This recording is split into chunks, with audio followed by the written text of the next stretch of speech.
Okay guys, welcome back to the channel. This video is something that I really wasn't planning on doing anything related to new equipment. I'm pretty happy with my system as is. And the last thing I thought I'd be trying at this stage would be a power conditioner, because I've been doing it for like 20 plus years, trying different power conditioners. I even had meetings at my house where we brought all different types, balanced power, isolation transformers, all these different types. My friends have had different types. And I thought I was really settled on what really works for me, and also understanding what applications certain power conditioners would work for. And so I didn't really need anything in that realm. But this Inakustik company that impressed me with the cables also has a power conditioner that intrigued me in the way it's designed. And so the second half of this video will be the unboxing of it and some preliminary things that I think you should look for in a power conditioner, in addition to it being a parallel instead of in series, which is one of the big things I'm going to talk about in a second. But I'm going to showcase that in the second half of this video. The first half of the, and also I'll share eventually sound quality, subjective opinion on how it improved the sound, but I need a few more weeks and time with that to give a thorough evaluation. But spoiler alert already, I can give it a thumbs up on the tracks I've been checking out so far. But I thought this video would be better as a macro video. The second half will focus on that Inakustik, but of when you need a power conditioner, if you need one, what types, what purposes, because that's what I've learned over the past. And anybody that comes out and says, oh, you need this power conditioner, it's always going to be the best, I guarantee you results it's going to do, they're either hustling you or they got a very primitive understanding of how things work, or both. What I've learned over the years, and I can share with you, is testing all these different things. In most cases, a power conditioner is going to harm your sound quality, especially if you plug your amps into it. So you have to start analyzing a lot of variables right off the bat. Number one variable you have to analyze is, what is the quality of the power coming into your system? If it's not a problem, then you don't have to fix it. And then you can do that real easy, at least for voltage and noise. I have two devices here that do voltage and noise. I'll talk about these in a second. But the other variable that you have to think about is your equipment itself. It has a power supply, a rectification, all this stuff to address most of the issues you might have with voltage or noise.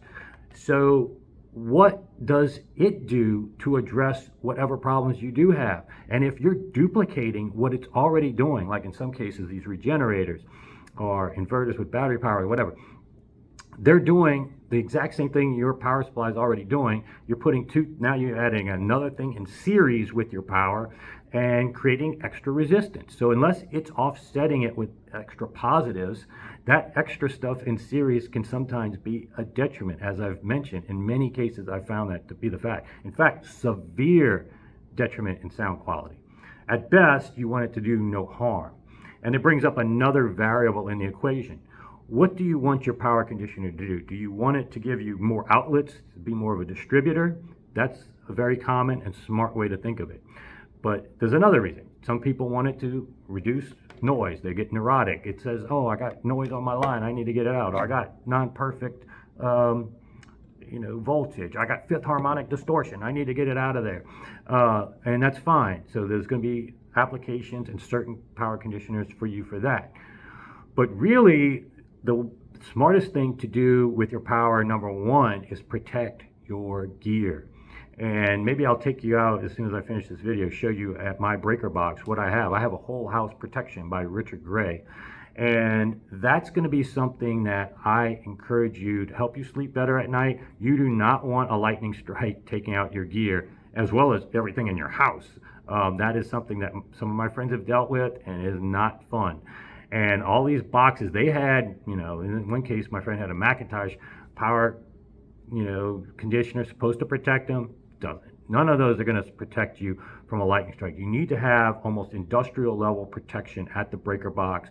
Hire an electrician that really knows what they're doing. You don't have to get the Richard Gray Audiophile one, but you can get ones that are industrial protection for lightning strikes, and that will help you sleep a lot better at night, especially if you have significant investment in gear, like in theory all of us do relative to our income, because it's our hobby. We overspend on those kind of things, right guys? So I highly encourage you to think about protection, and don't relegate the protection to these boxes and power conditioners, because that's an afterthought in the audiophile realm especially.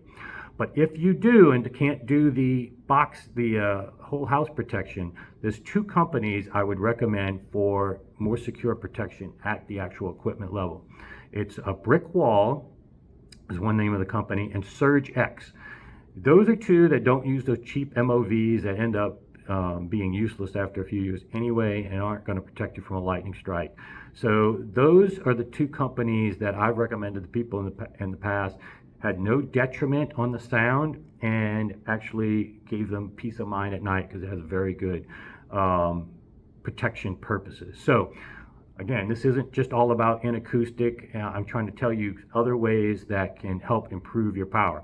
And I'm going to share with you another way you can help improve your power if you're neurotic about noise. This is equivalent to like that Audio Prism noise sniffer that you've probably seen at shows or maybe have heard about, where they plug it in. It's got a little cheap speaker and amplifier, and it amplifies the quote noise on your line. To be honest, I'm not impressed with that device. It's got a cheap speaker and amp to show you noise. That's a very imprecise way of quantifying something that you're trying to get rid of. You know, that cheap speaker and a cheap amplifier is not accurate. So this is actually a device that will give you in measurement terms what is on your line. And what I found is that these people that are really neurotic about not audio, but neurotic about radiation and EMF and all this stuff, RFI, and they cover everything that's electrical, and their Wi-Fi, they turn it off at night, they cover their cell phones with all these cages and stuff like that. These guys are actually pretty good at measuring stuff online because they're neurotic about it for health purposes. And so this is a company called Stetzerizer that'll do it in a more sophisticated manner than the Audio Prism noise sniffer. And then it gives you, benchmarks that you want to shoot for at least for health purposes.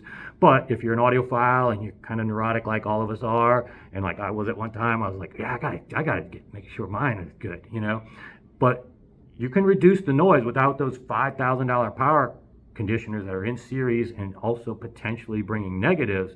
They'll show you the positive it brings, but sometimes there's some negatives that come along with it. And I've seen it firsthand, heard it firsthand when they brought those over to my house. But you can buy these for like $60 or something less, get a few of these, and this will reduce the noise.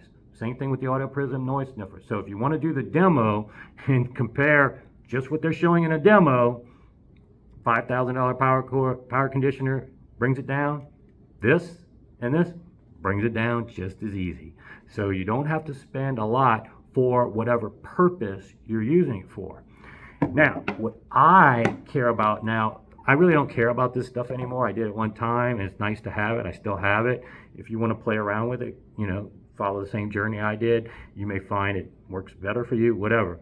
But what I found with power conditioners is that the main benefit is, with power in general, is if you can plug all your gear into one outlet, hopefully a dedicated outlet. If you can get a 20 amp dedicated outlet, you're really not going to have problems in your system related to your power. If that's done right, you should be fine, because if everything's got the same ground potential, you won't have hum, you won't have ground loop hum.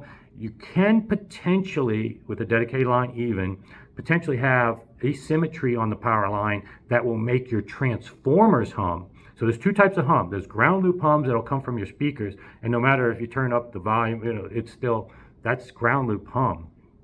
It's not based on your equipment. If the hum changes from your equipment, then it's something after, before the volume control that is causing that. So be careful to diagnose a ground loop hum from maybe an equipment hum. But there's also another type of hum, a hum of your transformers. If you go next to your amp sometimes, you may hear a hum, and that's caused by DC or asymmetry on the line. And I don't like to hear that either. I want mine to be dead silent. So they have devices. I don't have one handy. I had one at one time. AVA Hi-Fi makes one called a Humdinger. And that will block the DC on your line from coming into your transformers. And quite frankly, some of these balanced power conditioners and isolation transformers, when you hook an amp up to them, they start humming. And so you're adding noise, even if it doesn't technically impact your gear, you're adding noise to your room with that hum. So again, these are things you got to be cognizant of. And so with a Humdinger, what I did was I had Steve McCormick in my amp build that circuitry DC blocking into my amp. So again, it comes back to what I was saying. If I've got the equipment already doing all these things for me, you don't need to add another piece of equipment to do it. Now, if you have poorly built power supplies or gear that's not good or really bad power that you know that your gear needs a little help, regeneration, whatever, then theoretically those could offset the negatives they bring. They could bring a net positive. So I'm not saying, again, it's not one size fits all for everybody. But in general, what I've found, if you can plug everything into one 20 amp dedicated line and have a power distributor, or like this Inakustik, which is a parallel, it's not in series, it's got parallel protection, which Richard Gray came out with their little power companies as well, which were okay to plug your amps into.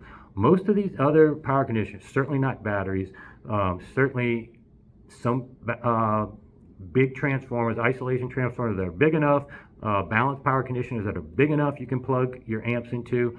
But most of them that have inline series filters, you probably don't want to have them plugged into amps. And even if they say, oh, you can plug them into amps, into this one, people have measured that and they really do still restrict the power. They provide resistance, just the extra contacts and all that, and connectors add some resistance. So be cognizant. And some of them put all these LEDs and lights, the last thing you want. And I'm going to talk about that as one of the positives right off the bat that pleased me about the Inakustik. So why don't I go ahead and cut it off here, kind of give you time to digest all these things I talked about. Let me go show you real quick while through my house. It's actually clean today, somewhat clean, I think. I'll show you the Richard Gray that I have on my whole house. Let's see. And actually, I don't even know where the dogs are, so double benefit today. So what I have back here is a Richard Gray whole house surge protection. You know, basically it's the equivalent of what buildings would use to protect them from lightning strikes. And so again, Richard Gray, good guy down in New Orleans. He's not with the company anymore, but I would endorse this product. You can get cheaper ones without the Audiophile names from your electrician that probably do just as well. So, you know, you don't have to spend the money for the name, but I just went ahead and did that. The guys at 3MA were carrying this at the time. So if you want to get one of those, maybe call them up or any of your electricians and see if you want to do that. But let me go ahead and transition to give you the unboxing of the Inakustik. Okay guys, if you had watched my YouTube shorts, I did the unboxing of this Inakustik reference AC 4500 power conditioner and a matching 20 amp upgraded power cord.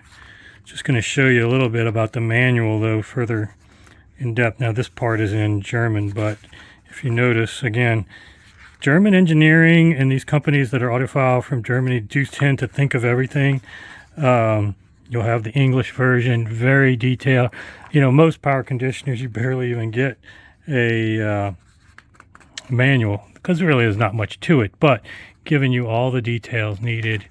And what also is kind of cool is that they provide this book, pretty thick book, on Inakustiks as a company. And this is what basically impressed me as well, in terms of this is not just some guy doing cables in his garage at night, which can be good cables, not saying they're bad, but the quality control, the different levels of measurement tools and engineering and construction tools that they have, you won't even see these kind of cables.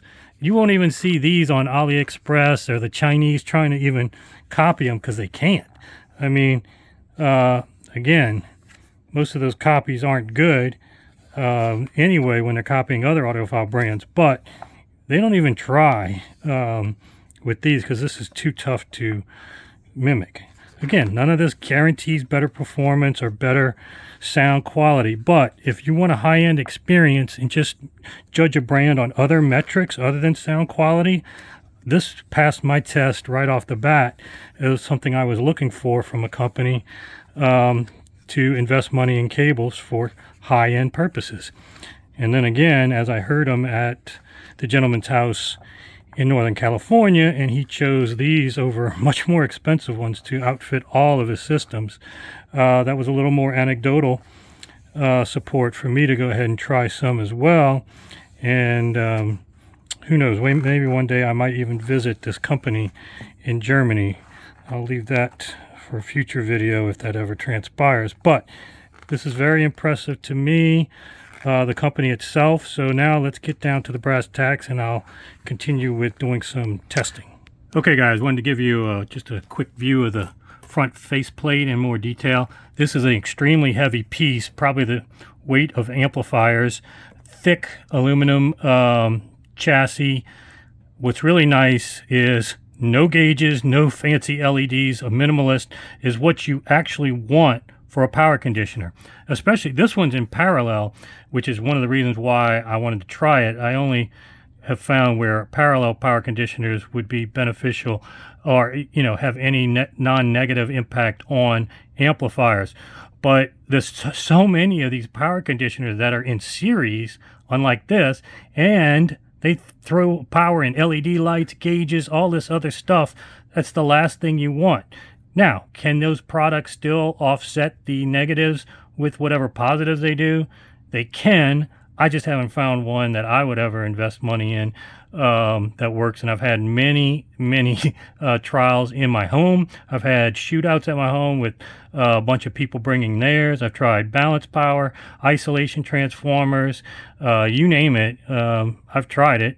And yeah, I just think that minimalist with your power conditioner chassis is the way to go. Let me show you the back though for another thing that I look for, which is really good. Okay, so the back is even more impressive to me. Number one, just the construction quality of these outlets and the covers is an extra added touch that's super nice. But the fact that it's a single outlet and each one is isolated, and they easily label them for type 1 versus type 2, digital versus amps and such, clearly easy to see. I don't like when they put these duplex outlets, and so there's cross-contamination there, which is one of the whole reasons. If you're going to be neurotic about having a power conditioner and buy into all this contamination, and then you have these duplex outlets where both of them are on the same one, that kind of defeats your neuroticism, So these are actually following through with why you would have or need such isolation. Each one is totally isolated. And again, this is in parallel, not in series, which is another benefit that you can't see on the outside. But the other things I look for, they do have certifications that a lot of power conditioners don't have. And especially like balanced power conditioners, you need to be very careful. I've had those as well. They're relatively safe, but they're against code, and there's certain things you don't want to plug into a balanced power conditioner. And they have huge transformers that can hum on their own, especially if you overload them with the things you plug into them, like amps. So again, I have so much experience dealing with different power conditioners, but so far this one passes the smell test and everything, visual and construction quality so far. Okay, let me show you the upgraded power cord that was included in a little more detail now that the jacketing is off. Superior engineering in terms of construction quality and design, in terms of just nobody else does this with these ribs. So hard to make. As I mentioned, even the Chinese don't try to copy this. From a jewelry alone aspect, which I have zero problem with people buying cables just for looks alone. If it gives added performance on top of that, so be it. Same thing with cable elevators. I'm much more skeptical about cable elevators, but again, if they look good and enhance the overall aesthetic of your system, I have no problem with people buying it. And if it gives you added performance, so be it. There could be some arguments to be made. I think Nordos actually came out with an anti-static spray for their cables being on carpets. And people, I think, thought that anti-static spray was for LPs to remove static there. But I think it was actually because there could be scenarios, extreme scenarios, where static and on the floor and cables, especially thin ones like Nordos, could benefit from elevation. So I'm not going to poo-poo this out of hand as being, you know, snake oil or anything like that, but I look at these mainly for me as jewelry. And then if I hear a difference in my room with my whatever cables I'm using, that's just a benefit. There was one that I featured. If you really like cool looking ones, these actually work really well aesthetically, but there was one $2,000 per, so this is for cost no object budget, but I showcased one at that Long Beach show that was insane. In fact, it had quantum tunneling technology, so you can actually visit other multiverses if you touch it long enough. And I even remarked about that in the video. I think he laughed.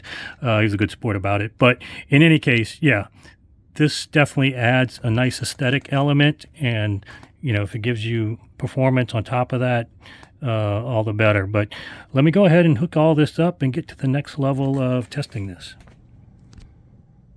Okay, guys, I hooked up the power conditioner. I'm just putting it out in the middle of the floor right now so I can easily get to things before settling it into a permanent spot for longer term testing. But one quick thing to show you guys before, it's going to take me a while to do subjective testing and give you feedback on that. But one thing that immediately I noticed is that prior to hooking this up, this speaker and the amp attached to it, the monoblock, before I turn all the power on to everything, it's dead silent once I turn everything on. But when some pieces were not turned on, like the mini DSP SHD and my server, there was just a slight, I mean, you had to put your ear right up against it, but you could hear a slight buzz, you know, due to, I guess, different ground potentials.